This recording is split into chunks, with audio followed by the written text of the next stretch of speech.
What's up, everybody? Episode number 82. Jeff, Scott, Canyon in here tonight. We don't have the cowboy, but we got 3 out of the 4.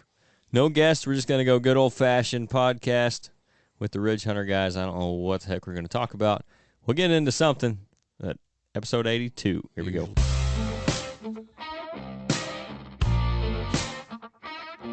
This is the Ridge Hunter Outdoors podcast.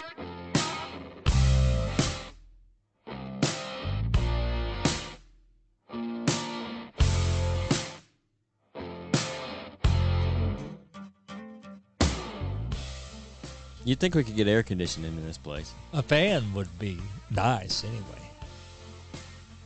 Well, there's crap all over the top of the room, so... Well, not shoes literally. of pigeons out.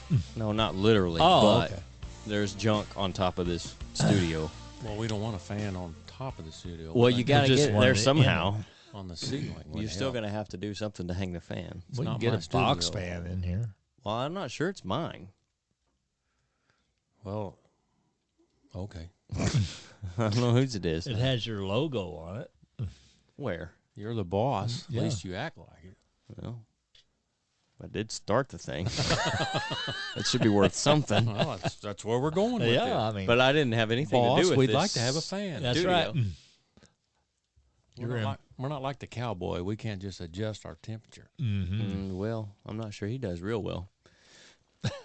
He gets in here and takes his button-up shirt off, he's sweating through his white tee and with his hat off. Things get serious. It's quite the sight. Yeah, no. We Yes, can pick on him. We can pick on him because He's not here. That's right. It's his fault. He's not here to keep us in line tonight. Yep. I gave him crap last time because he was a deacon up there for a while, and he said he hadn't been since January. Is And I that when said- he joined us? Well, I said, "Oh, did they kick you out for being a part of that secular podcast?" He said, "No, it was his. He decided he didn't want to do it anymore for different reasons." But I figured they probably listened to a few episodes and thought, "No, we can't have that." Yeah, well, you know. I feel like we do a decent job of keeping it within the lines. Yeah, it's Sometimes just- blurred Sometimes lines. the lines get blurred. That's but, you okay. know, You'll have that on your bigger jobs. That's happened. I've seen a lot of lines blurred in my day. I bet. Blurry lines. I Blurry rode with line. you when the lines were blurry. Yeah, a few well, you times. know, well. That was not the smartest thing I've ever done. Did you die? No, I did not. All right then. Should you have died? Well, that's Probably a different more story. than once. Good Lord watched out over us. Yeah, those are stories for another different podcast. Yeah, that's yeah. We are not, what's the word I'm looking for? Not promoting. Advocating. Advocating. I was going to, advertising was stuck in my head. That's I do a this where, good 25-cent word. yeah, we're not advocating for that. But like Full Draw Fridays, a lot happens because I'm by myself a lot of times. And then I'll be listening to a podcast or like a radio show, and someone will come up to a word they're trying to say, and I'm like, this is the word you're trying to say. Like, I've got it. And then I come in here and I do the same thing. I'm like, Yeah, well, I cannot think of what I'm trying to say. it's the pressure. It is. Yeah. Yeah. We haven't been doing this very long. Kind of like crock pot. Is that what it is? Yeah, kinda under pressure. Oh. Where'd you get that, Si? I don't know. I thought that was a pressure cooker. Oh, Or what do they call those? Instapot. Oh, they're Insta- going broke. yeah. Did you well, see I don't that? have one of those. The Insta companies filed bankruptcy. Why is that? Did they go Apparently woke? Jeff That's didn't what I was buy gonna enough. say. I don't know. Not that I know of. Well, Oh, well. we got one. Makes good food. Yeah. That's where a lot of that good food we get during deer season comes from, actually. Agreed. Oh, stuff the that one Rodney I doesn't can't bring. pry the lid off of? So Yes. I get to, okay, that one. That one. It's Croc- got a yeah. safety feature on it for like kids under 6. Yeah. Yeah, well, I'm just saying.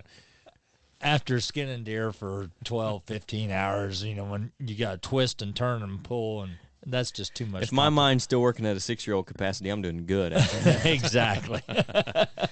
Yeah. I saw that you'd posted a video, and I didn't get a chance to watch all of it, but I did? Oh, well, you shared It one. wasn't me. It was a video from deer and deer hunting Yes. about like a kind of a smorgasbord approach to your plots. Mm-hmm. I Which didn't is, get a chance to watch it yet, but golly, I'm drawing a blank. Steve something or other. No, I'd look it up on my phone, but it'd make a bunch of noise, and you wouldn't like that. That's all right. Dead air is much Yeah, better. what was his name? The guy that posted that, or the guy that was talking on The guy there? that was talking on it. Oh, well, if you'd asked, I could have looked it up. Well, I'll look it up real quick. Well, we can't play it because we might No, get I'm not- copyright in trouble. Yeah, I'm not going to play it. I can go on my profile and see what. Yeah. Steve Bartella. Bartella. Yes. Yeah. Which he's been with deer and deer hunting for quite a while. Yeah, okay. Without playing this, I'll read what the post says. It says Steve Bartella shows us how to create gourmet buffet for deer, maximizing their attraction and increasing your chances of a successful hunt. This was season 9, episode 12, I guess, of their deer and deer hunting show, I guess. Anyway, what was it talking about? What he was talking about is what I've been trying to do and practice on my food plot, there, especially there at the house, is that you want a smorgasbord of food for the deer whenever they want it.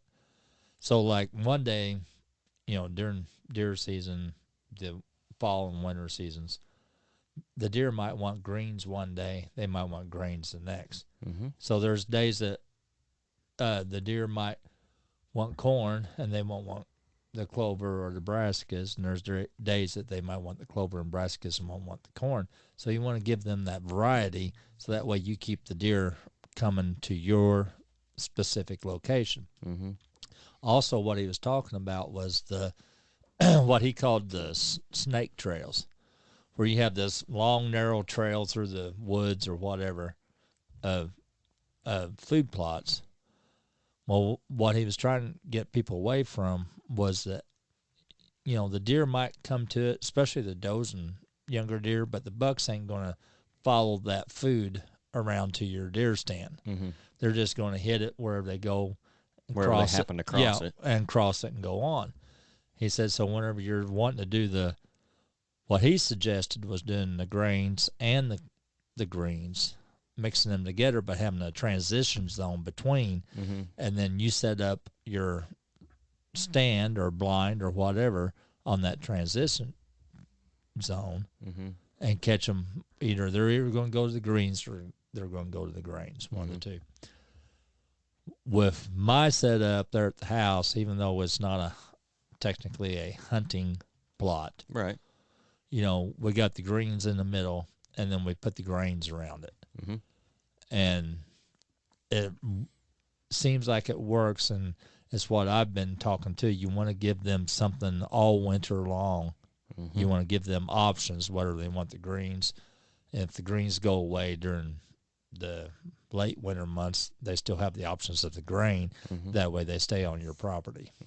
Yeah, that's we've talked about it before, and like what he's talking about, having that transition zone would work similarly, because you could effectively hunt both plots kind of at the same time. Yeah, if I didn't have my plot, was forced to have my plot where it's at.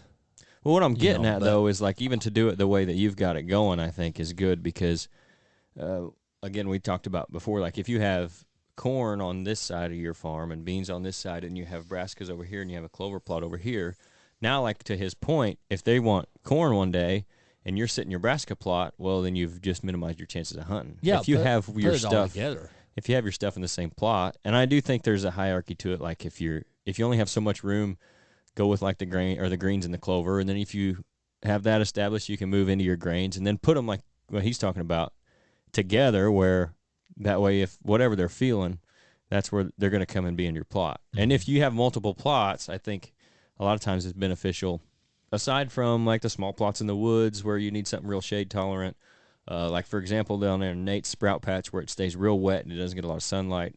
That inner sanctum blend works really good, so it's a little bit different from what he's got in other places, but it's similar enough that you're not drawing the deer away. I think it's important to have consistency within your plots. Even if I have one plot on this side of the farm and another plot on the complete opposite side of the farm, at least they're the same thing, so I'm, at least have some kind of consistent travel from the deer. And it's not always going to work. Right.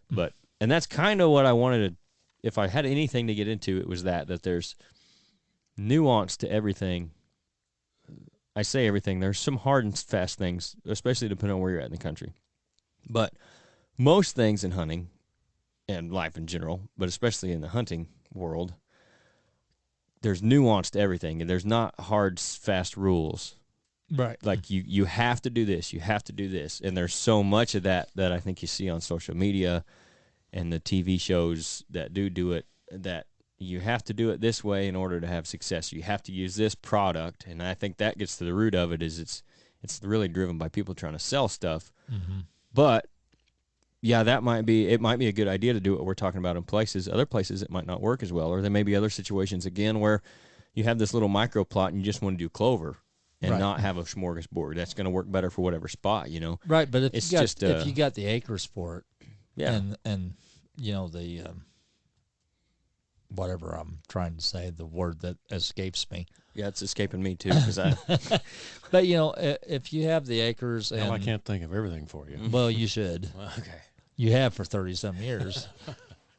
But you know, if you have the acres and the habitat and stuff for it, well, then that's kind of a better way to go, where you can focus them all into one spot. Like mine's a 3.5 or 3 acre plot. Mm-hmm.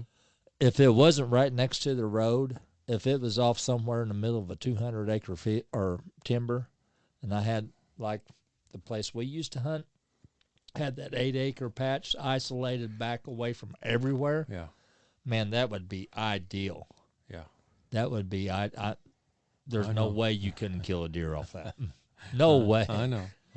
You know, and we tried to talk the landowner into doing that, and he told us we was crazy. Yeah. Right. And he put it into fescue and let it grow up in saplings, and there you go. Right. But It's still an 8 acre patch. it's still an 8 acre patch that the state pays him to let grow up in fescue and saplings, and he mows it down once a year. Yeah.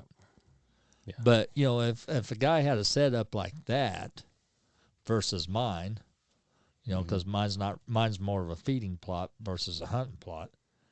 But still, I mean, that would just be, man, that'd be gravy right there. And that's where the nuance comes in, I think. Yeah. You can't take well, shoot, we say it all the time when we talk about Grandpa Ray's, and we're the same way. I think there's no, like, cookie cutter. No, there's to no it. cookie cutter. Because every property's different, every situation's That's different. right. Heck, deer herds are different. And then you talk about going from, like, Minnesota, Wisconsin, down to Georgia, you know, those deer, South Texas, they're not the same. And a lot of it is just trial and error. It is. I mean, that's all it is. Mm-hmm. You know, every year that we go into this, every time we plant, even on my spot, Mm-hmm. you know, I don't know what to expect. I know what I hope for, Right. but I don't know what the deer's going to do. You think what the to deer expect. in Georgia have a southern accent whenever they wheeze and snort? Probably. I imagine it's more And like, grunt. y'all, And grunt. You know, as opposed to appreciate ya. We'll have to talk to old Alex about that next time we Yeah, talk to him. I don't know. Have to ask him. just He's hunted both. No, but there's definitely a difference, I think. Even, the climate, the weather, geographic has a lot to do with it, obviously. But because we go into, and we talk a lot about, this is kind of the reason for the podcast, about what we think works and what the best things for the certain situations. And we try to explain what situation we're talking about as much as possible. But we don't have it all figured out. Nobody does. No. And there's no one thing that's going to work all the time. It's not like, I mean, there are certain things. So, like, if that buck gets downwind of you and he's not hot on a doe, you're probably done. I mean, if he's within range of smelling you downwind, you want to keep the wind in your favor. Now, even that, though, Alex told me down south where the wind plays and swirls on them, you can't hunt the wind. Right. But, like, for us in the Midwest, I mean, I think that's an absolute you have to do, at least to consistently kill big deer.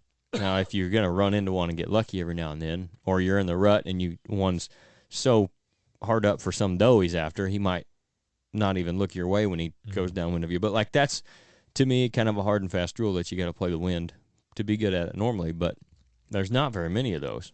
99% of it is being at the right place at the right time. Mm-hmm. Now, you can up your advantage with food plots and Right. There's different ways to get to the right place yes, at the right time. but you still have to be at the right place at the right time. There's no guarantees. Nope. None. And that's been a pretty common theme, even with the guys that we've talked to, the guests we've had on, is you can do everything right and everything like you're supposed to, but you still got to have a little bit of luck involved. Yep. And we've talked to some freaking killers on the podcast, like guys that have just, I mean, got Nailed it. walls full of Yep. really nice deer, And it's still, it's pretty much a similar song when it comes to killing these things. Is there are the absolutes that you got to do, and then there's a whole lot of that in the middle stuff, the nuance stuff. There's and then, a lot of variables. And then there's luck at the very end of that. And I think it was Austin that it said he believes you create your own luck, which I believe too. Right. I mean, you can, like I said, you got to put yourself in the right situation, like you're saying. You can do these certain things to increase your chances, but at the end of the day, you still have to get lucky to some extent. Yep. So. And don't be afraid to experiment. Right. There's no set guarantee that this is what you got to do to reach this goal. You just got to, and every year is different. Yeah, me and Nate talked to Clinton about that last podcast. Is like, go out there and do something a little different. And I think we talked about it too when we covered his article on still hunting. We talked about, like you said, you got to be out there right time, right place. So maybe you want to go, but it's not the right time for your right place, right? And so that's when you might try to do something different instead of burning out that stand or screwing up that wind, when the wind's not in your favor or whatever, or thermals, whatever you're looking for, or maybe all of it combined. Go out. That's the time to go out there and try something different, and that's when you may get lucky. But you do. I think you're right. You do make your own luck. Take advantage of those variables. You're still educate yourself on those variables, and that will help you in your luck. Those few absolutes, you're still following them, but you're getting out there and doing something different. Take Nate's last season, for example. Had he had, 100 days to hunt, he didn't necessarily have a deer on his farm that he wanted to shoot. He had the biggest one in his scope in gun season, just decided not to shoot him because he's 4.5 and not big enough. So that would have been a situation where if he had a lot of days to hunt and he wanted to go, that's a perfect scenario to go hunt some public ground, go do a different type of hunting even on your private ground or a permission ground. Just get out there, do a hang and hunt, try to stalk, try to still hunt, do something different. Keeps you engaged. I think it keeps you sharp, makes you a better hunter. But then, like you said, you might get lucky. It's just like last year. Remember when I made that setup just in my chair and I'm standing corn? The signs was there. Everything looked good. I didn't have nothing to lose. What was I going to do? Not shoot a deer? Exactly. Right. And I didn't. Not get blown out by a dog. Yeah, Right. Yeah. And I didn't, but I tried. I tried something different. It is 50-50. It could have went either way. It just happened to not go the way I wanted it to, but that's pretty much been my life story. So. Yeah, right. Well, that's like there's a certain spot that I can hunt that I don't hunt much, but it's a place where I know that on the right day, a shooter buck might be bedded in there. And if I don't have anywhere to go for the wind, or it's just not a great day, and the wind is pretty steady out of one direction or the other, actually out of 3 different directions, it could be south, as long as it's not out of the north, basically, I can go in there and still hunt that woods.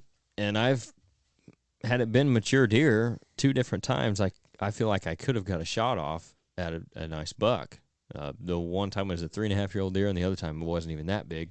But bedded, where had it been a 4.5, 5.5-year-old deer that I wanted to shoot, it's just another opportunity. And like you said, you got nothing to lose. Right. I don't hunt there that much anyway, especially if you're talking like public ground. If you have even if you don't have a private ground that you can hunt or permission ground, on public ground, if you're only hunting public ground, what do you got to lose? Right. You go in there and you booger up a spot, there's thousands of more acres of public ground that you can go find somewhere where the deer are. Yep. And that's something that the public guys that we've talked to, which has been a bunch, the guys that hunt public ground, is go out there and find the sign, even if you do mess up one spot, you got these thousands of acres to go. As long as you can find another place that has relevant sign or recent sign, then you still have a place to go hunt. So you don't really have that much to lose, even if you are just a public land hunter. Right. It's not like you go to like at the cabin, for example, if I go in there and screw that up on a buck, particularly the one I'm going to be hunting this year that I hunted last year, if I blow him out of there, he's gone. I mean, he could move 300, 400 yards off his natural travel corridor, and I would never see him again. Yep. So it's not like you're in that situation if you're on public ground or if you're taking these risks on some ground that you don't normally hunt, you can go out there and be a little more risky and give yourself a little bit more chance at the being in the right place at the right time by doing different things. And I do think it keeps you a little more interested, engaged in all that. But that, and then there's a learning curve to it too. You know, you get outside the norm, what you're taught to do, and this is the way you're supposed to do it. You might find something out new. Exactly. Yeah, something that works at that particular spot or works for you. You know, so. Or in a certain situation. Or things that don't work, too. Yeah. You know, and then again, you haven't lost anything. No. As long as it's not, you're not doing this stuff on your target buck, you know, in your best location. But. And that's what I like about that place that I hunt down south. Mm-hmm. You know, I go there expecting that this is where I'm going to kill my meat deer. Mm-hmm. You know, and that's just what I expect. But I also experiment with different stuff, locations, you know, it's always a learning process. Turkey permits. Yeah. You know, don't buy one year, turkey's beating you to death. Right. Next year you buy one, there's none to be seen. Right. But, you know. Not very many on even camera that year. No, it's pathetic. Don't buy one this year. I won't. I'll get one. You get one. No way, put your tag on it. No. No. We wouldn't know.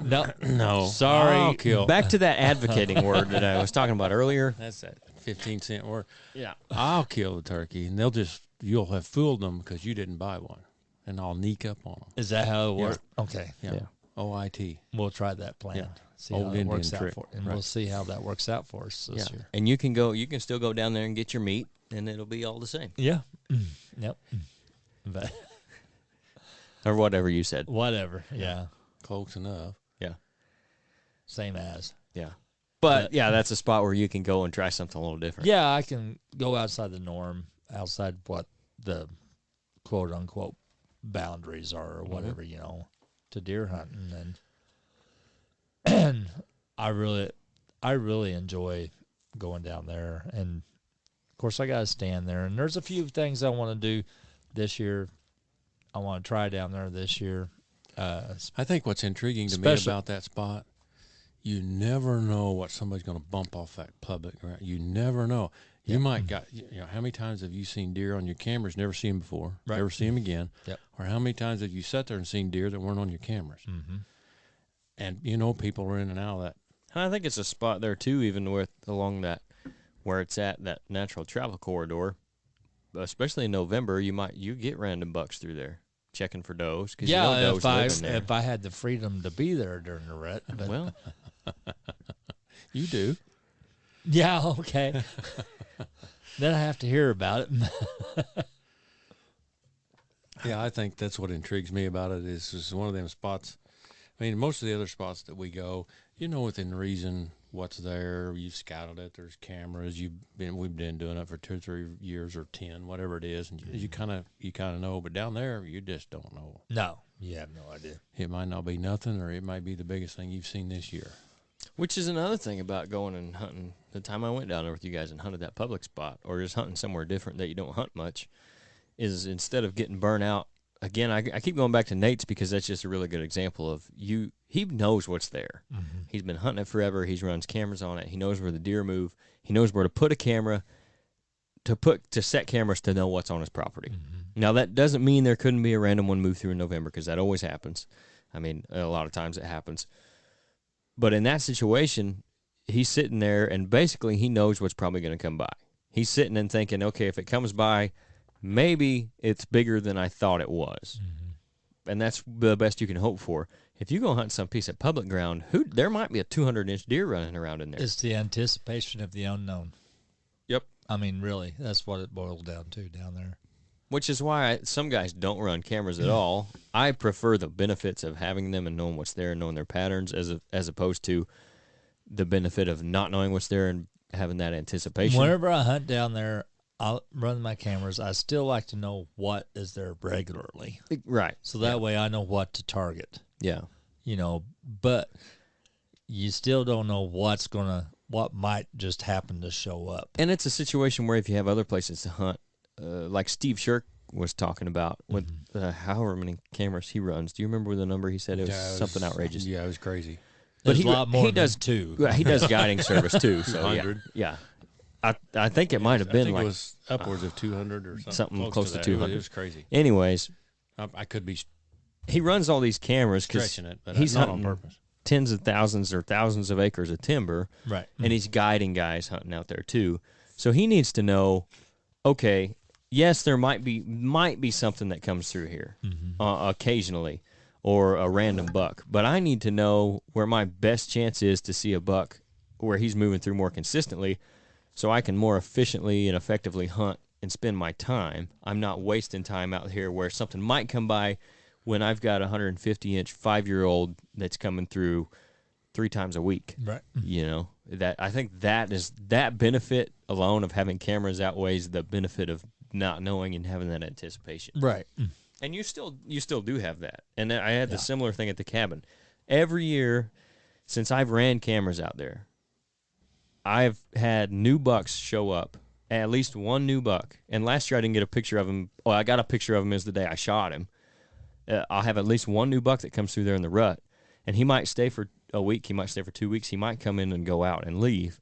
So I still have that. There still is that possibility, even running cameras and knowing what's there regularly. Well, even just to get away from the public ground aspect of it, where I hunt some at, let's just look at the pictures and stuff that we've seen there at my house. You know, it's a 20-acre woodlot. Yep. And look at the different bucks that we had on camera that we never saw when we was hunting. No. You know. No, they're just passing through. They're just passing through. And so, you know, you go in there with the mindset that I don't really know what I'm going to see, what's going to come off the creek or out of the thicket or whatever and come through here. But, you know. Today might be the day. Today might be the day. Yep. And, of course, you know, well, whenever I hunt that there behind the house, I pay more attention to the wind. I pay more attention to what I'm doing because, you know, I've got the does and all that stuff going on in there. I don't want to blow them out and get them where they know exactly where I'm at. Well, they pretty near do anyway. You know, there's one in there, I guarantee you she'll know where you're at. Yeah, well, That's just no, she ain't never busted me. Not in my woods. Let's see. The one on the creek has busted me a few times. If there's an old doe, she's going to bust you, Jeff. That's just the way it is. So in the last 2 years, I think I've hunted back there twice, probably. But Yeah, before you ain't that, never so 20, I think I probably started in 18 hunting back there is when we started putting in that food plot. So 18, 19, 20, 21, 4 years, I had shots at. I shot that one big old buck that we ended up having pictures of later, the big 8-point, and then missed that 140s 9-point that was in there the other time. So 2 out of 4 years, I had chances in there at one just because I was in there. Again, we weren't blowing deer out of there. We were hunting it smart, and I just I was there at the right time. It was that day, Right. you know. And one of them was completely random. The one that I shot that came back later we didn't find it was like 70 degrees.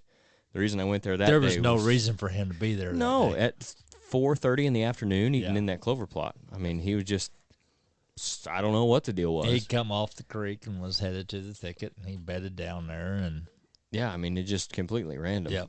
And then the second time he was in there, he was with does. That made more sense. Yeah. But, I mean, you never know, and it's a situation there where I was just going there because it's close to the house, and it was a warm day, so I didn't really want to go to the cabin. It wasn't a great day, you know, hunting-wise, so I thought, well, this is a place where maybe one will come by. I'll go try it, and sure enough, he's standing there in a clover plot as I'm walking into the stand. Yeah. But, I mean, there's always that. But that's, to the greater conversation, that's where that nuance comes in of, okay, just because I did this thing that the guy told me to on Instagram and used his product doesn't mean it's going to work in a certain situation. Right. And it might work if I don't use it, you know what I mean? Yeah. Like I might, even if I'm not setting up my property this way that he's telling everybody to set up properties or using this product that they're pushing, you still have a chance at them. Yeah. Are you insinuating that everything on the internet is not true? I'm insinuating There's too many variables. No.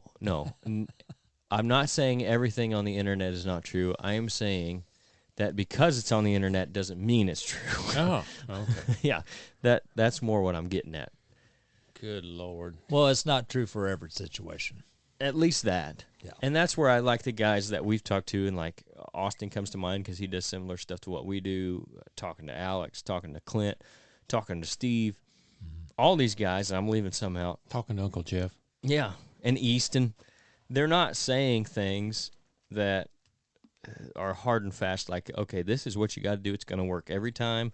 If you want to kill a mature buck, you have to use this product that we're selling. Mm-hmm. You got to do it the way that we're doing it on our show. You got to sow this seed. It's, hey, here's what I do in this situation, and it's worked for me. Before. And I think this is the best way to do it because of this, and this for this situation.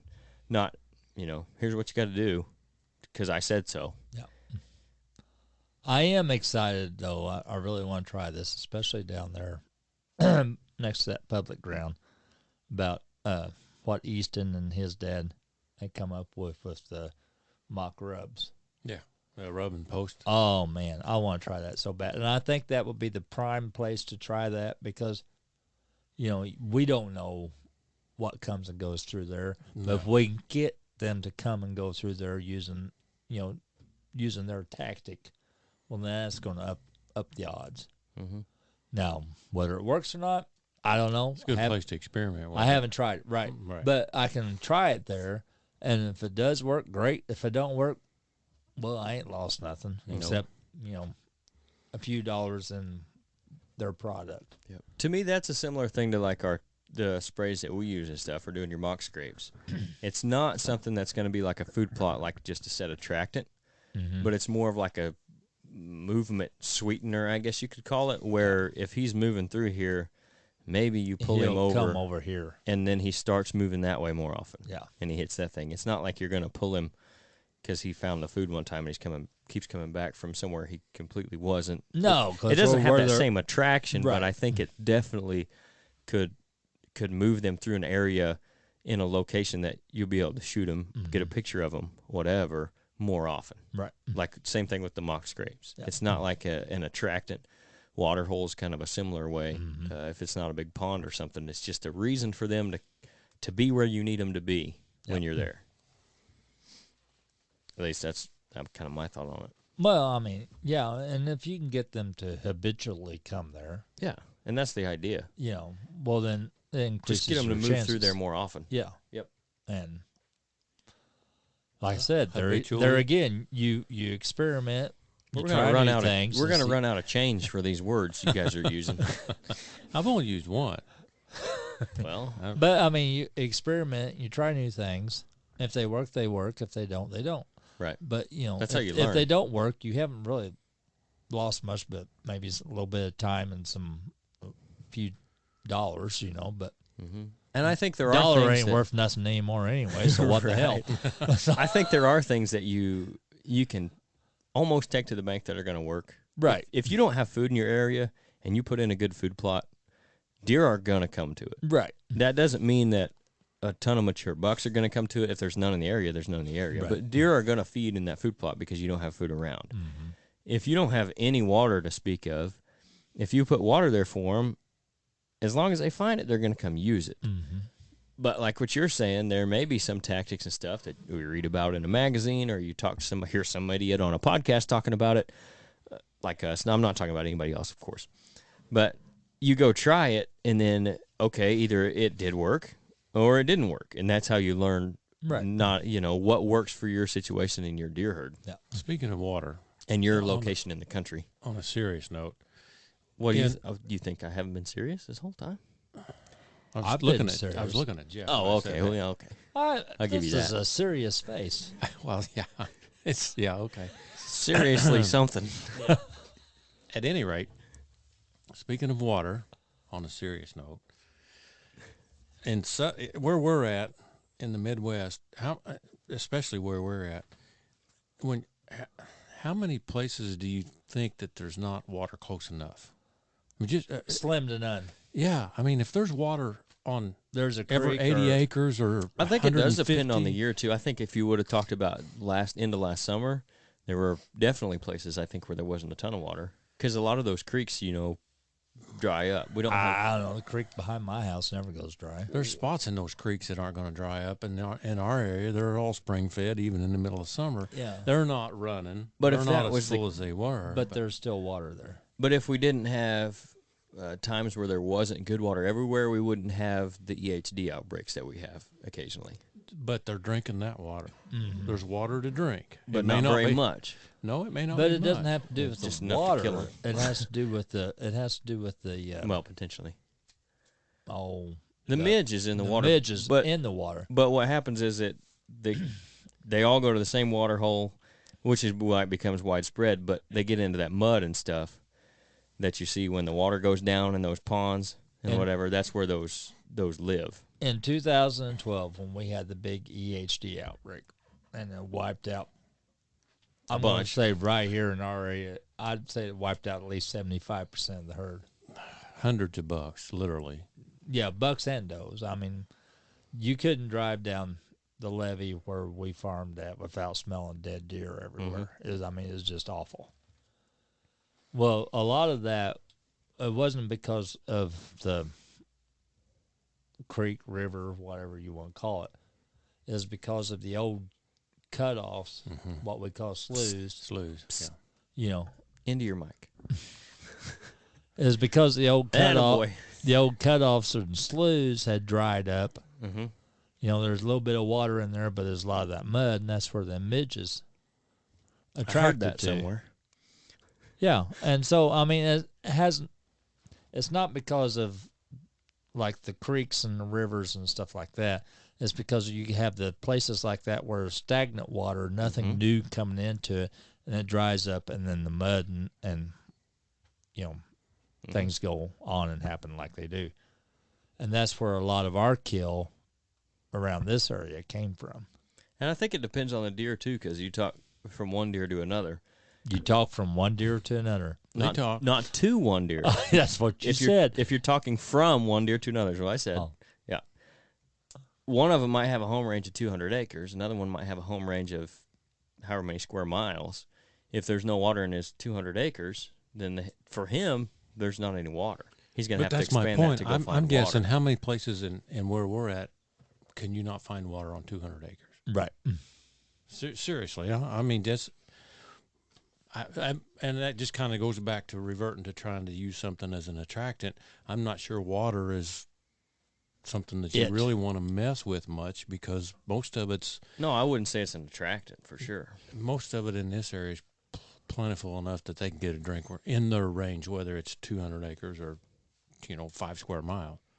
You don't have to get very far north, though, I wouldn't think, away from the river system to find 200 acres that didn't have water on it. I ain't going very far north anyway. Well, some people listen to this I wouldn't podcast, go Mike. north if I had to.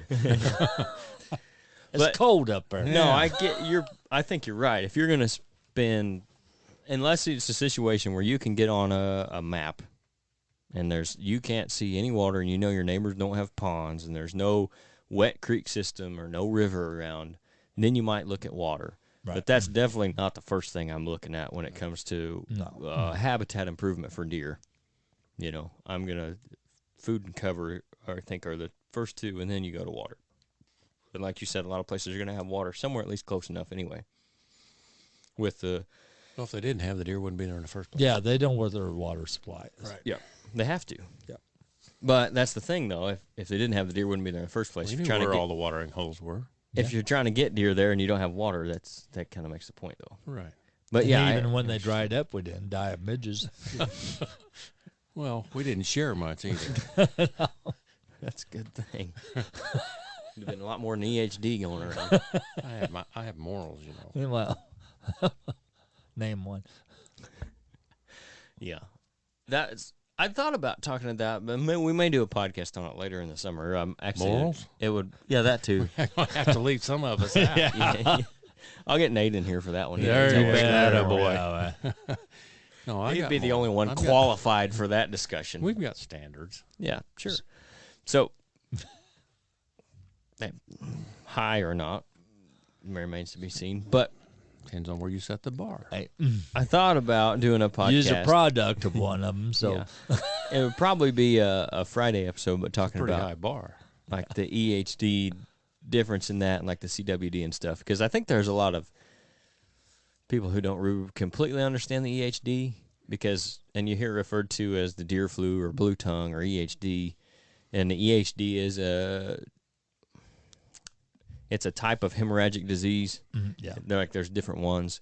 But deer, I think some people probably think that they can't live through that, or we don't have it all the time. But at least on some level, EHD happens every year, and especially in the South and Southeast where it gets real dry. They have EHD outbreaks, if you want to call them that, to some extent every year. And actually, if a deer has EHD and lives through it, then they build their immune system. Oh, God, let's not get into herd immunity. Well, I'm not talking about herds yet. I'm trying to get us canceled. But they actually have a better chance of living through it the next time. They'll be wanting to give them a shot. Giving the deer a Then shot. they'll die of heart attacks in 4 years. They'll have travesmanitis. It will really wipe out the deer herd. Yeah. Oh, Spotify's going to flag us for misinformation on EHD and no. vaccines. McDermott will be out. And whatever else. McDermott. Well, whatever that. Moderna, McDermott, whatever. Yeah. Close enough. Yeah. You know where I'm going with it. Well, the McDermott. I think the McDermott one's the one that gives you travesmanitis. I think that's right. Travis. Yeah. Or whatever. Or, something similar to that anyway. Yeah. Close. But similar to that, I think there's a lot of misinformation about You think? the EHD and the CWD, not among other things. So I think as we get later in the summer when that stuff starts to happen a little more. Because every year you see on Facebook, people are like, oh my gosh, we're having an EHD outbreak. I found a dead deer by the water. Okay, it literally kills deer every year. It happens. Those midges get in those water holes and those mud, and some deer are going to come down with it and die. But EHD is not transferable from one deer to another. Right, and they don't always die from it. No, like where CWD, that's a death sentence for a deer. Yes. There's no cure for it. There's not a ton of research on it. And it is transferable from one deer to another. Which is why saliva and Illinois doesn't allow you to bait. Their reasoning is because they don't want deer feeding off the same food. Yeah. Yeah, which gets me because the two biggest ways that the CWD not is... that they don't naturally, but, Well, why would you think that, Jeff? I'm just guessing. They don't share food. No. They're civilized. Are they? Yeah, well, maybe in the mind of some politicians. But actually the two biggest They're ways monogamous too, ain't they? something like that. Yeah, there's another 15 cents. I know. I'm out of change, and we're going to have to get a loan for the rest of this podcast. The two biggest ways that spreads one of them is illegal across state lines is the reason you have to skin out the heads because of any of the spinal cord material or the brain matter and all that. That's one of the biggest ways that CWD spreads. And then the other one is deer farms because they load these deer up, and if one becomes infected with it, they take it. I saw a map of one where these deer had traveled in trailers, and they're infecting every deer they come in contact with, potentially. Wild deer that they're coming in contact with around the fences and whatnot, and they're going all over the Midwest and spreading CWD, which that's totally legal, though. Yeah. I mean, and that's a lucrative business, Well, which is there's probably money in why that. it's legal. There's money in it. And they can tax the crap out of it, I'm sure. Follow the money. Yeah. Yep. But we can't put out minerals to potentially help the health of our deer because they might transfer CWD through their saliva. That's whether we agree with it or not, that's the theory of the state of wherever you're at. I'm not saying that might be a little bit...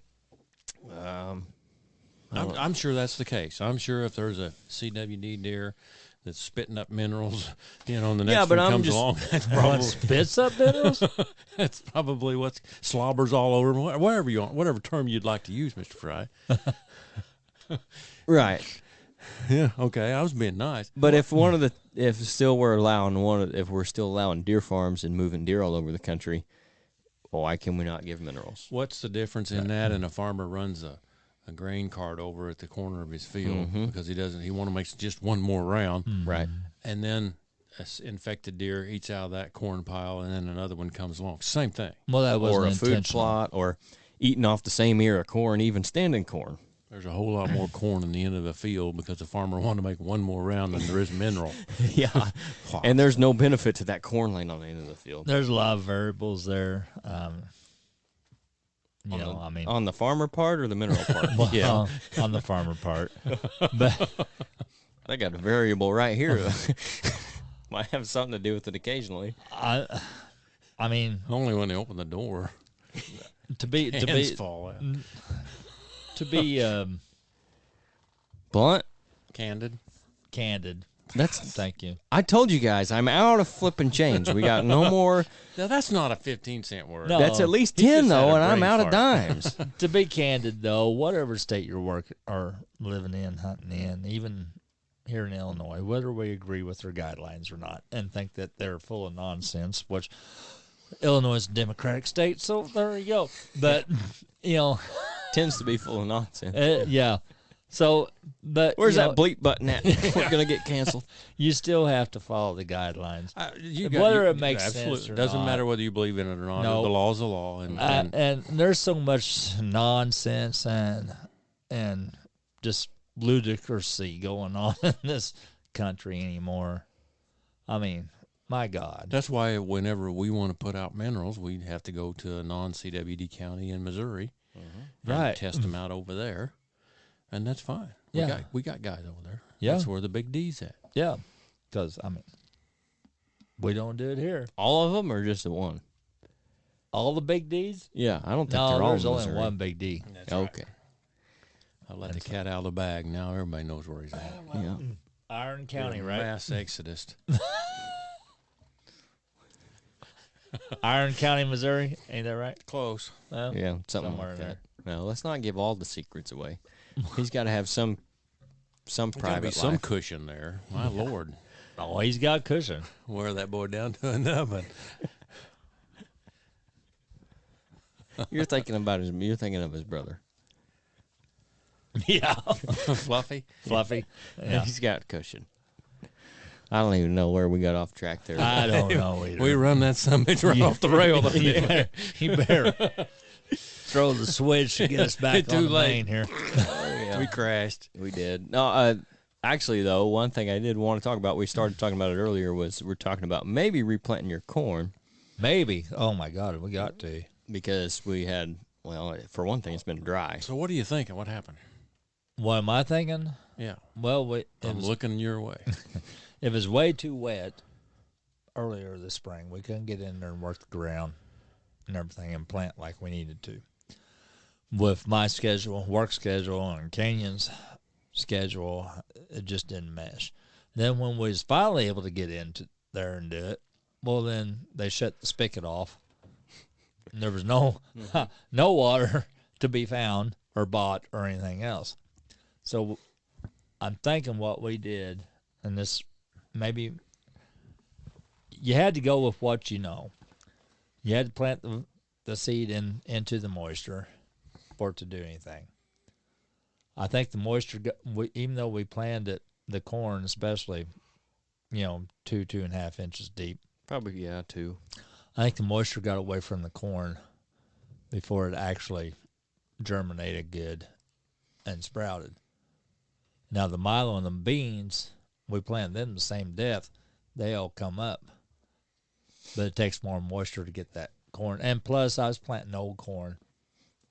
It's probably, well, he said year-old corn, but I'm guessing it's probably 2 or 3, knowing the guy I got it off of.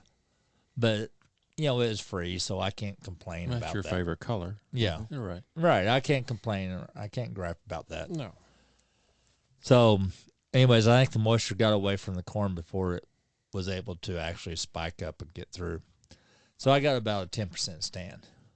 I figured, yeah, we planted it just enough in the moisture where it got just enough to get started and It then swelled up and then it died. dried up and didn't get enough to Yep. go ahead and Yep. sprout. The beans and the milo did great. except for the rabbits that have attacked the beans. Right, which we knew was going to happen based off of last we know year. that's going to happen, but Which is fine.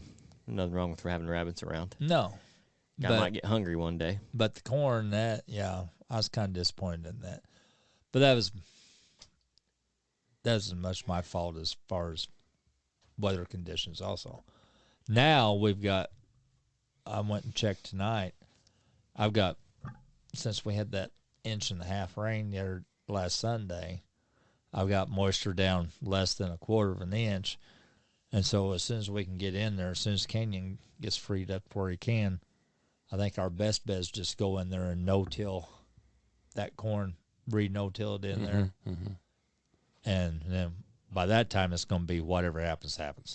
Which also reminds me, in the video that's going to come out soon, hopefully, I mentioned on, I think, the last Friday, where I mowed your clover, and then we did the planting and stuff, the videos you took. I'll put them together. I lost the mic. And I'll put those together and put it up. But on the video where I was mowing, I showed and mentioned why you don't currently have the ability to come get the planter with your tractor and plant yours. So because she had a sore foot. She threw her shoe, didn't she? I don't think you've been on to share that since it happened. Had a little bit of a mishap. Yeah, I mean, I had the bright idea. I was going to go out there, and it was a good idea. It worked out good. Mm-hmm. You know, I went out there with my tractor, really close to working out good. Yeah, with my tractor and my implement, and I worked. What in your disc? His disc too. My disc, implement, whatever you want to call it. I went out there and worked. Tool. I worked the whole food plot where we was going to plant. Had it worked down good, actually. Leveled out. Yeah. It looked good. I was on my last end row. And as soon as I got to the end, I was going to raise her up and take her to the shed. Well, I got to the end, and before I could raise it up, I heard, boom, and blew the tire out. Mm-hmm. All of a sudden, you were leaning. The rear tire, yes. The $500 tire. Of course. And so she sat out there for a while until I got a while? It sat out there long enough. It looked like a South Georgia trailer park. Sit out there long I enough. wouldn't go that far. The neighborhood watch was looking. Well, they was worried about it. They were moving cars, posting in. flyers. Start a picket line. My gosh, they were writing Congress. Yeah. We got it picked up. It's not an eyesore no more. Thank the Lord. We got it picked up and moved to the shed. So now she's waiting to get reshoed, which might be a minute or two. So it's it's on blocks. It's just in the shed where we can't see it. Yeah, exactly. Okay, that's better. It doesn't look like a South Georgia trailer park. Exactly. Man, I don't know why we're ragging on Georgia so much. Nothing against South Georgia. I've been there. I love it. Really? Yeah, except for the alligators walking through the store. But I guess you get used to it. Alligators in South Georgia. Oh, now I beg to differ. 4-legged or 2? 4. Okay. Well, they could have 2. I'm pretty sure they do. I wasn't there long enough to see if they had any snappers or not. Walking through the Walmarts. More questions for Alex next time we talk to him. Yeah. We'll get him in here. That'll be a lot of fun, I think. I had a lot of fun talking to him on that podcast. And he hunts up somewhat in our area, so he gets up here close enough to make the drive in. No. We'll have to get some air conditioning in here. He'll melt. Well, he might be used to it. No, he'll be used to it. By November, it'll be cold. Or whenever he's in here. We went down to Madisonville. It ain't as bad as the old studio. That's a fact. Yeah. We went down to Madisonville, Georgia. We had a fan. To get a coon dog one day. And, yeah. Did you go down there with Big Al? No. I went down with Buddy Keith. Oh. But, yeah. That was quite the adventure we had down there. Alligators walking in a convenience store and stuff. Yeah. It was it a good dog? It was I have no idea. It wasn't mine. Oh, okay. So I didn't know if the trip was worth it or not. Oh, it is worth it. Oh, okay.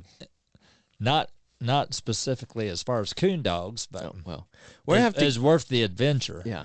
We need to get down there and go to the show that Rodney was telling us about.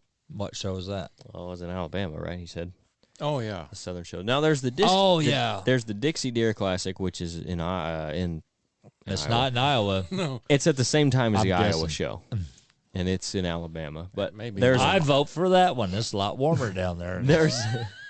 there's also one in the fall down there, and I think that's the one. And someone else, it might have been Alex, was telling me about.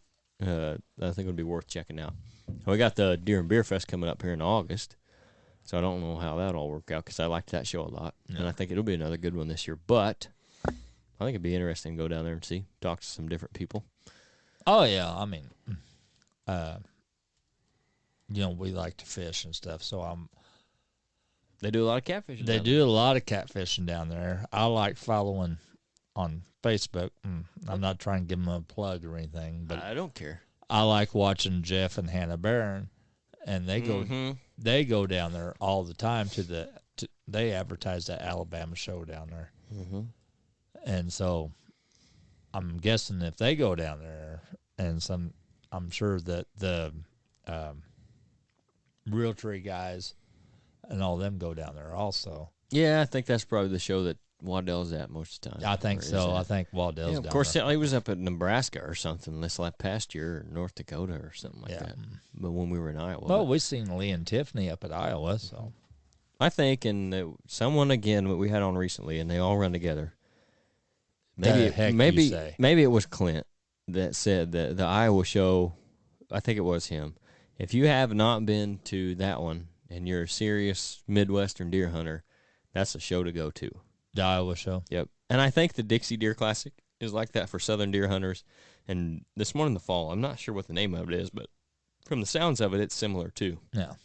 I think it'd be cool because that's a different, whitetails are whitetails, but they are different. And I think it would be interesting to go down there and just see, and talk to those guys about what they're doing. And even just talking to Alex for an hour, and, an hour and a half plus after the podcast, it interests me to learn the other ways of hunting. Talking the same way I was talking to Steve from out in Pennsylvania. Right. Like that dude, he knows a lot of stuff about hunting those mountain bucks. It just interests me, not that I'm going to go do it, but it's just the different way to get to the same result that we're trying to get to, of getting behind a big mature buck on the ground. But I think it would be cool to go down there and talk to those guys and then introduce them to the podcast in case they're ever interested in coming up and doing some Midwestern hunting too.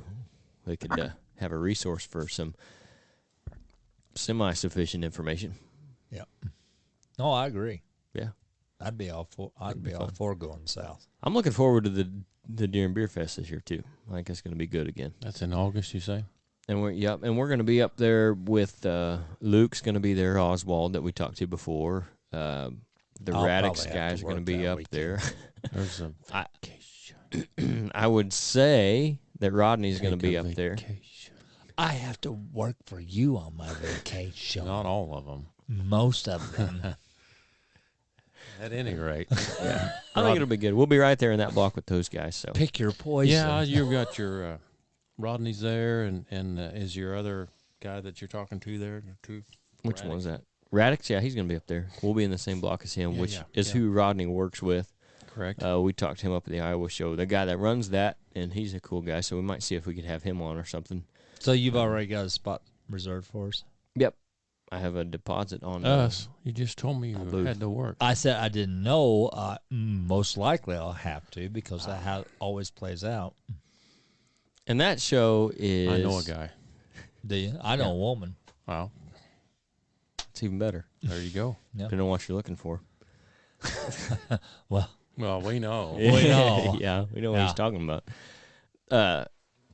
That show is really good for not only getting people in and talking to, because it was pretty busy at times, but also going around and talking to the other vendors and stuff and the other people that are there, because there's more downtime at that show than there is the Iowa show, so you get a little more time away from the booth, which we have kind of the luxury of anyway, because like at Iowa, we've got 4 guys up there. All 4 of us are up there, so we can kind of come in and out. But you don't want to go bother other people when they're talking to somebody at their booth, trying to tell them about what they're doing or that's their like product up there in Iowa. Yeah. I wouldn't go talk to Easton and his dad until I knew the crowd was died down and stuff. There's a lot more opportunity for that, like Sunday afternoon at the Deer and Beer Fest. When we used to play the ATA show, when we had the shops, we would get there early. And so before the show opened, that's when you went and talked. And then they generally had, for the vendors, they generally had after the show something going on. Sometimes it was music. Sometimes it was just a I got that at the Deer and Beer bar Fest, too. or whatever like that. And that's where you make your connections. What word? Networking. Yeah, whatever's that. There. I got that one's 15 cents. He said he was not out. Here, I'll throw up Networking. No, That's don't you a throw pretty anything. simple word. Yeah, the networking, that's where you would do that amongst the vendors, so you weren't bothering them during their busy time, and they weren't bothering you. So. Which at Iowa, you can still do that a little bit before the show, but not everybody shows up that early, and then that's still only a limited amount of time. So if you want to go talk to a whole list of people or different people that either you know or that you want to maybe make a connection with and talk to, you don't exactly have all the time in the world. But I think it, like up there at the Deer and Beer Fest, where maybe Sunday afternoon or even Friday evening late, there'll be a little bit more downtime. But I mean, I say that there was still there was a good crowd last year through Saturday early afternoon. So I mean, me and Rod stayed busy talking to people. It's interesting. I always like going to those. And again, like Easton was talking about, and like Nate's talked about before, when he used to travel around to a lot of those shows with back in his Team Harvest days, you see a lot of the same people, so you get to know them, and you can go talk to them. And we're definitely going to do some podcasts from up there. I already talked to Luke about it. He's going to be up there, so we're going to do a podcast with him and maybe get some of the other guys on. And we'll have some podcasts from up there with those guys. That'll be good too. It is a small. When I say small, I mean it seems like a small group, a smaller venue. No, just like the people, the industry. The industry. It's not a huge industry. It's a huge people. There's it's a lot huge of people. Industry. But the people, the business people within the industry or whatever, that's a fairly small group of people. It's not like other industries, I think, where it's really competitive and it's pretty cutthroat. Now, there are guys, I think, that are like that. Obviously, there's guys that are like that. There's bad eggs in it. There's guys that are just looking out for themselves. But I think where the hunting industry stands out is a lot of the people that are in it are on the same page. And they're in it for the same reasons, and they all enjoy the same things. And we have somewhat the same mindset. Now, we have different ideas and different ways we do things, but we can sit down and talk with most of the guys that are in the industry and have a good civil conversation with them. I agree. And have a good time. No mistake, they're cutthroat. They're out there for the money. Some of them are. Exactly. But what I'm saying is I think the hunting industry has less of that than maybe some other industries, which is what you're talking about. Agreed. So the community is a little tighter. Yes. And those guys that are like that, word travels pretty fast. Yeah. I mean, we ain't been in this very long, and we know of guys that, and not to mention any names. We don't want to talk to. We're not going to talk to it. Exactly. Yeah, and there's guys that would, that we definitely want to talk to at some point, just for those reasons. And like you said, I think that's what makes it seem like a smaller community, because more people are on the same page than you would see in other industries I think it's most folks get in this business because they love it, and then they found a way to make a living doing it. I would say a vast percentage of people that are in the industry are that way. Not necessarily if you're a CEO at Coca-Cola. You didn't become a CEO of Coca-Cola because you like to drink Coke. Yeah. Right. You know what I'm saying? You became a CEO of Coca-Cola because you wanted to make a lot of money. And I think that's the difference between the CEO of Phillips 66 versus this, some of these guys that are. But now I'm talking about huge companies, and in the hunting industry there are companies that are close to probably that big, and those CEOs are in there to make money. I mean, that's why they're there too. Yeah, but there's a lot of smaller. But even corporations, companies, whatever. Wait a minute. You're saying I can make money for doing what I'm doing here tonight? Yeah, maybe one day. Tonight, doing this? Yeah. That's what I thought. No. No, we aren't. We pay for quality around here. No. Have you ever made money sitting, talking, drinking beer? No. And they ain't going to start now. Oh, okay. Well, maybe they should. I think even those guys that run some of the bigger companies, though, the ones that got in it for the right reasons, and there's like a general theme amongst those guys that everybody you talk to that knows them likes them. And then there's guys that you talk to that maybe a handful of people don't like them. Or, I'm sorry, the guys that a lot of people you talk to like. Maybe there's a handful of people that don't like those guys, but most of the people you talk to that really know them or have worked for them, they like those guys, and there's a reason for that because they got into it for the right reasons. And there are other people that nobody likes. I mean, maybe a handful of people do like them, but most people don't. And I think it's more common to be on the flip side of that, though. Where that's kind of where I fall in. Yeah. The people got into the hunting industry, and most of us got into it not to make millions, billions of dollars, but to make enough money to do it for a living. You know what I mean? And I think that's like we talked to Curbs. I'm going to butcher his name. I don't even have it down. Chris? I have no idea. Chris Krebs. You just close. Yeah. Yeah. I've got it wrote down here somewhere. Brian Krebs. Why did I think? Close. Why was I A, thinking B, Krebs? C. Brian Yeah, Krebs. yeah. Tomato. Sorry, Brian. I didn't mean to do that. But he's got the $2 podcast where he talks about guys that are getting into. He talks about like guys that are in the industry. He has them share their story of how they got into it. And he said the common theme is they all kind of came from not much, and they just had this idea of what they wanted to do. They had a vision for it, and they were just trying to make it in the hunting industry. And it's not to make millions; it's to make enough that they can make a living and do what they love while they're making that money. And sometimes that turns into millions. Yeah, And I mean, sometimes it doesn't. if you've got a good enough product and you're doing the right things, you're smart enough about it, sure, that could turn into the real trees and mossy oaks in the world. But still, even at their core, but that's one of those guys that you talk to people that have worked for him and that know him, like they love him. There's got to be a reason for that, and maybe there's a handful of people that don't like him. But there's a reason that there are people that work for him that do. Sure. You know what I mean? Right. And Absolutely. there are plenty of, I think, jerks that get to the top, and for whatever reason they can be jerks and get there. But a lot of times to start from nothing, it's hard to be a jerk and get to being as successful as they are. You have that in anything. Oh yeah. I mean, not just hunting industry. It's just the way it is in life, and yeah, I know a lot of people that's in power that I don't care much for, but that's just my own personal preference. But yeah, well, there's also a difference between, I think, becoming that way from humble beginnings and it being handed to you, like in business especially, where let's flip to politics. I don't think. Oh, did you know that's where I was going? 90% of people don't like politicians, and that has a lot to do with it because you don't have to be a decent human being to be a good politician, right? Obviously, but to be successful in a business, especially something you started out yourself, it's really hard to be a butthole and get to where some of those guys are. I think maybe to some extent you have to be. I don't know. You got to be driven like what Brian was talking about. You got to have that vision, but that doesn't mean you have to be a jerk to get there. Yeah, and I think a lot of times that's probably what keeps a lot of people from getting there. Yeah, like the guys we talk about that we like, and we've talked to that we like talking to.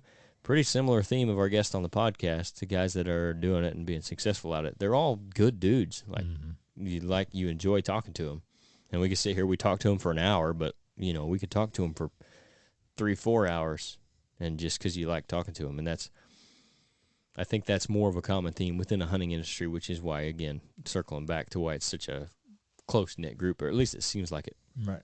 And there's a lot of guys out there willing to help the other guys come up in the industry, whereas if you're that CEO of Coca-Cola, you're not going to help the guy at Pepsi, right? Be successful. But that all comes down to being in it for the right reasons. So what are we going to do with my food plot down there? Every bit of that shit just went right over his head. No, it didn't go over my head. I just I'm just Sometimes there are smooth segues where something comes That up wasn't and you, it. Yeah, that and was you not- can transition like you're going from fourth to fifth gear, and it just slides right in there. And then other it times, slides into ninth. I mean, it happens. and then other times you're in second, and you're trying to shift to third, but you knock that thing down into fourth. Like, You've never obviously drove a 10 speed. okay. Sometimes you can skip gears, and it works out okay. Exactly. Other times you catch somewhere in the middle, and the clutch slips, and it's a whole bad deal. Shut her down. Clutch. Yeah, you got to start over. There's a clutch? Yeah. Obviously not. Not in the rig I drive. But they all get the job done, and we all end That's up right. in the same place. Okay, there, Bandit. Where was you? Yeah. Snowman, where was you going with that? So what are we going to do with the food plot down there by I don't know. What are you going to do with it? Hamilton County? Well, I've sprayed it. I've killed it. And with the drought coming on, I don't see no reason to plant it until this fall. So I guess our best option is to just keep spraying it, keep the material down. Is it all The dead green right down. now? There's some green coming back up. Is there bare dirt? I mean, can you No, see the there's dirt? no bare dirt.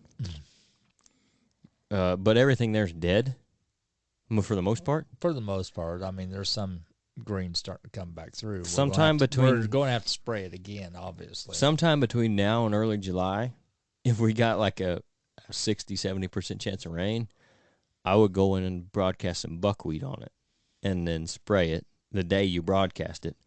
Spray your other stuff that's going to be dead, and then you won't have to keep spraying it. This fall, you'll go in and you can broadcast whatever you want to do, whether you want to do clover or Well, I want to do clover. you can broadcast your clover straight into it. And then what I would probably put there is that inner sanctum, because then you're going to have your clover, so you get yourself a good start on the clover, and you'll have that kale that'll come up even taller, take some of the browse pressure off your clover and chicory, and then you just broadcast that straight into your buckwheat, and then just lay the buckwheat down and spray it, and Yeah, see, you're good to go. We need to come up with a plan with that, because Yep, that's what I would do. right now I'm not. That's basically what I'm doing at the cabin. That's a couple of like the client places that I've got this year. That's what I'm doing. One of them I was on today. That's what I did.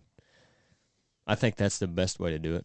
Because I got dead material down there, Mm-hmm. but there's still some greens starting to come through now. Yeah, Last as long time as I was you- down there, and I ain't been down there since the rain. I don't Right. even know how much rain they got down there, if any. If you broadcast that stuff before rain, it'll work down through that dead stuff, because that buckwheat's just going to be laying on top to grow like clover. Mm-hmm. So it's essentially like planting the farmer's planting wheat. It's just a cover crop. Right. You just broadcast straight into it in the fall. That's what I would do. Well, we need to And it holds moisture in the ground too, start thinking about doing something down there. and give because- you just a little bit of organic matter and whatnot. Breaks up the soil some too. So Because it ain't going to be very long. We're going to wake up and it's going to be October. I know it. That's what I was talking about on the Friday episode.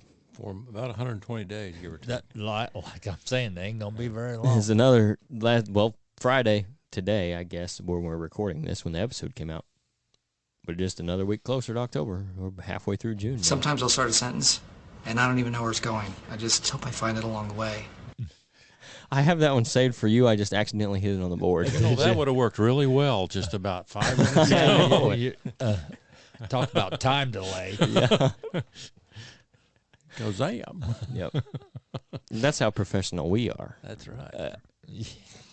Well, you Give or didn't take. need that with the segue you had anyhow. Yeah, that was as smooth a transition as that thing yeah. was. My goodness. Professional. Yeah. I mean, No, that's what I would do. I'm going to do that at the cabin. I got the Milo planted there. I got some nitrogen that I'm going to put on it in. Well, I have to go check it.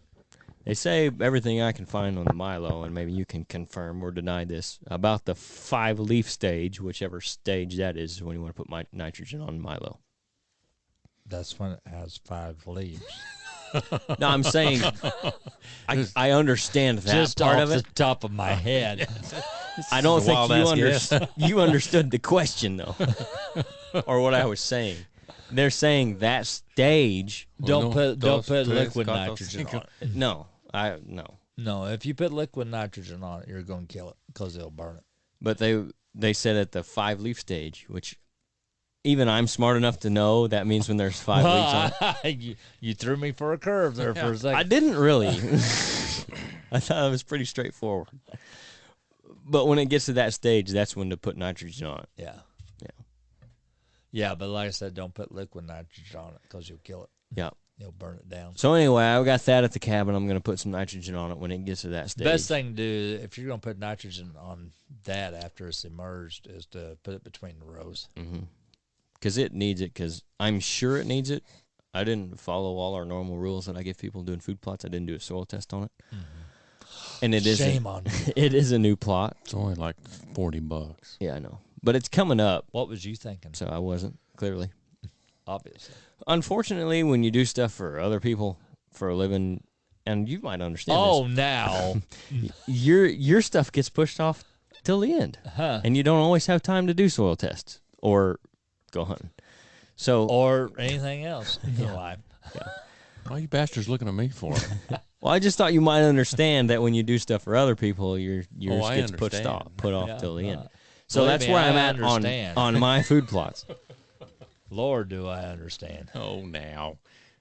What, your truck driving gets put off? Truck driving, hay baling. The driving you're doing for yourself? Or the hay you're baling No, for that your don't cattle? Get put off. It's not He for does his own mine. driving. Anyways, None of it's for mine. that's why I didn't get a soil test done. But then I got the other half of that I'm going to do in buckwheat here, hopefully before this rain or during this rain if it comes down to it. And then I'll put the fall stuff We're right getting into rain? that. Well, they've changed it so many times since Sometime the last in Monday. July. Yeah. Hopefully sometime between now and the end of July it'll rain. I don't know if I put all my eggs in that basket or not. I don't even have any eggs left to put in a basket. Really? Yeah, really. You didn't get cut, did you? Well, I didn't have eggs to start with. Oh, okay. Well, you call them whatever you want. Yeah. No, I think there's pretty specific. Oh, are they? Well, I think Well, you can identify as Yeah, yeah. I can identify as whatever I want. I'm still not going to have eggs. Okay. If you start buying tampons, I'm going to be worried What about the hell? This ain't no tampon show. No, it ain't like I've never bought them before, but they weren't for me. you. Well, I'm talking about for you. No, okay. Every married man's done that once. Yeah. Hell, you've been married 3 times. You never done that? 3 times. No, well, maybe that's the problem. Yeah. What's up with that? Maybe you should consider someone other than that yourself. train. That some bitch done run off the train. Maybe It's I gone. just- I mean, we have crashed. Maybe I'd be a smart man and avoid marriage altogether. That, Fell yeah, off, that we would have be fell the off a river wisest bridge. idea. The trussel is gone. Yeah. That's all right. That's kind of what I figured tonight would be anyway with Yeah. this crowd. Like I said, Nate's You not here did to not keep us in figure line. that would come up. That word would come up tonight when we started. If I had to put money on it, I wouldn't have bet against it. Yeah. Okay. You got me there. I mean, if Vegas was given the odds, I'm thinking they wouldn't have been too bad. Amongst a lot of other words You that we just haven't hit never yet. know. You never know. That's true. Before we do hit them, though, let's just wrap this thing up. We better. Yeah. Because things are getting kind of crazy. Well, Sometimes you just got to wrap it up. You got to know when to do that. Before we do get out here, though. That's a good segue. Yeah.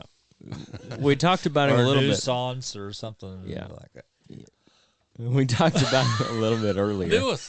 I don't know. It's one of them 50-cent words he's been using. Oh, you all mean nuance? that. Nuance. Well, you added letters to it. You made it more expensive. I didn't know what he was talking about there. You said you was out of change. I thought you were a lot closer to nuisance than you were nuance. Yeah. I wasn't sure if nature's essence or what he was talking about. I don't know either. If you're looking for your own piece of nature Lord have mercy. that you want to manage or A hunt, whole different place there, too. or if you have your own piece of nature that you want to sell, Rodney Hawkins, who we talked about earlier, is the guy to talk to. He grew up hunting and fishing in southern Illinois just like us, and now he's putting that love for the outdoors into selling recreational properties as a land specialist with Midwest Farm and Land. If you guys haven't heard of them, you haven't been listening to the podcast. But aside from that, they're not your average real estate company. In 2022 alone, they sold over $85 million worth of recreational ground. They've got agents like Rodney all over Illinois, so they're really a local company with a national reach.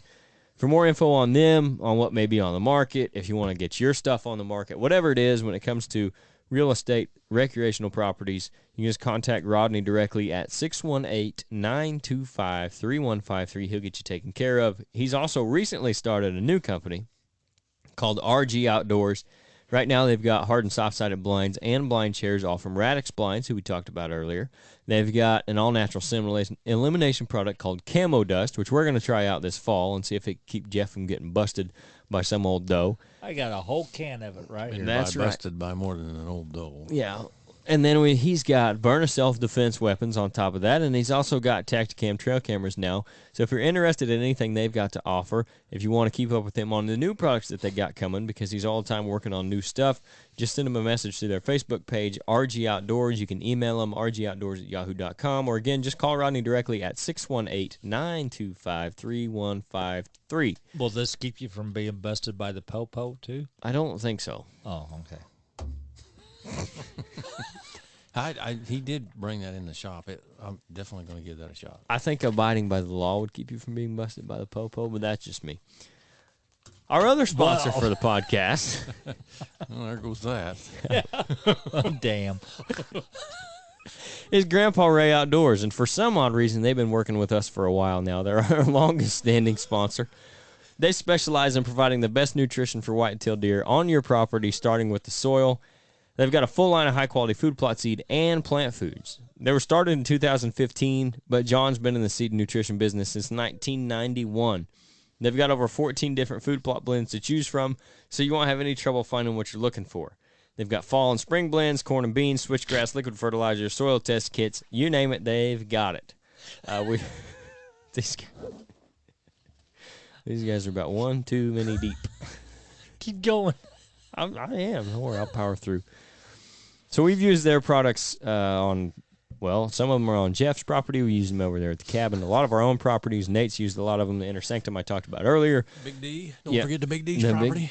And we've used them on client properties all over the Midwest, the West. I mean, as far east as, well, out east of Louisville, Kentucky, almost down to Tennessee, northern Illinois. Everywhere you've used it, they've been as good as advertised. But they're not just about selling their products. They'll also answer any questions you might have about what blends would be best for your specific property. That way you can achieve the best results possible.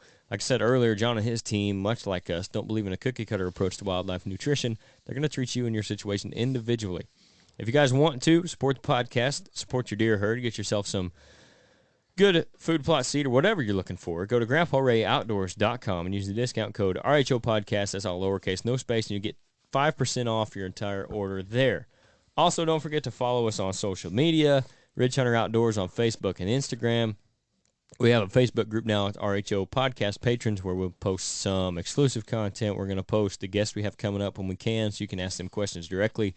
If you guys have suggestions for something you'd like to hear us talk about, whether that be getting busted by the popo, whether that be trying new things in the deer woods, whether or that buying be things for your wife, tampons, whatever that may be, you guys can suggest I'm looking it. at the logo here on Camo Dust.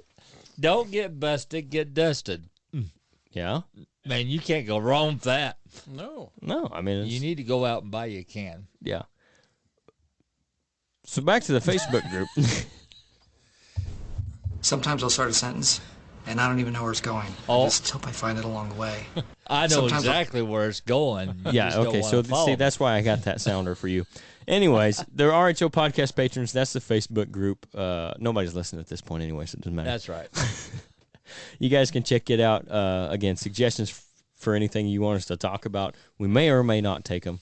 Any questions you might have for Q&A episodes, anything like that's going to be in that group. I'll also give you guys updates on what's going on with the podcast. So like if we're missing a week or if one's going to be late, an episode's going to be late or something. So go check that group out. Also, our website, ridgehunteroutdoors.com. That's where we've got our tarsal sprays.